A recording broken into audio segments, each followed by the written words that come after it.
সেখানে যে কথা এখানে শুনছিলেন আপনারা, এই প্রশ্নটার সৃষ্টি হলো, বিষয়টা কি। এবং তিনি গানটা শেষ হওয়ার পর যেমন এই তথাকথিত আরএসএস এবং এই বর্তমানে এখানে যে সরকার রয়েছে বিজেপি যখন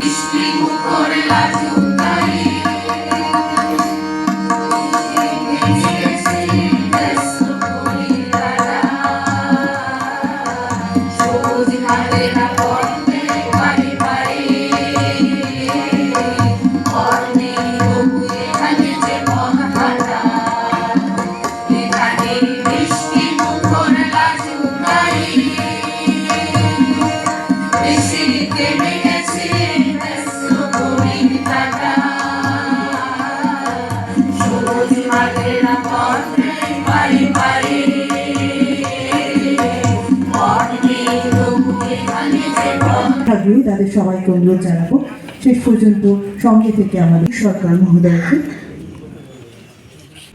সুকান্ত ভট্টাচার্যের গান শুনে এবং হেমন্তের কণ্ঠে এই প্রশ্নটার সৃষ্টি হলো, বিষয়টা কি।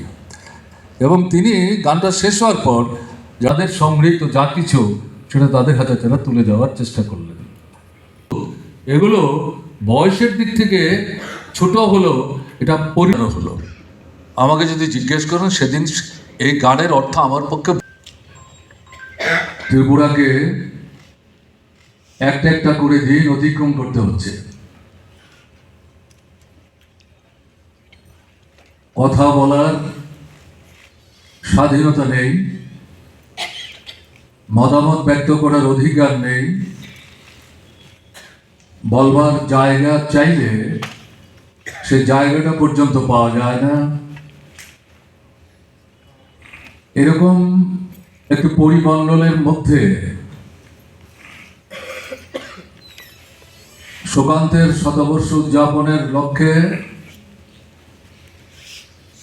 যে আয়োজন আপনারা করেছেন, যে সাহসী উদ্যোগ আপনারা গ্রহণ করেছেন, যারাই এর সাথে প্রত্যক্ষ পরোক্ষভাবে যুক্ত, আপনাদের সবাইকে বিশেষভাবে অভিনন্দিত করছি। আজকে আনুষ্ঠানিকভাবে বৎসরব্যাপী এই উৎসবের উদ্বোধন, তাতে আপনাদের যে উপস্থিতি, এটাও আমাকে অনুপ্রাণিত করছে, এর থেকে বিশ্বাস সৃষ্টি হতে সাহায্য করছে।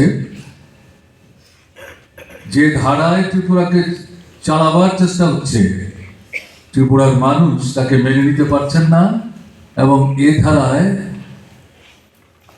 ভবিষ্যৎ দিনে চলতে যে দেবেন না, এটা মানুষের ভাবনা, চিন্তা, চেতনায় অনুরণিত হচ্ছে।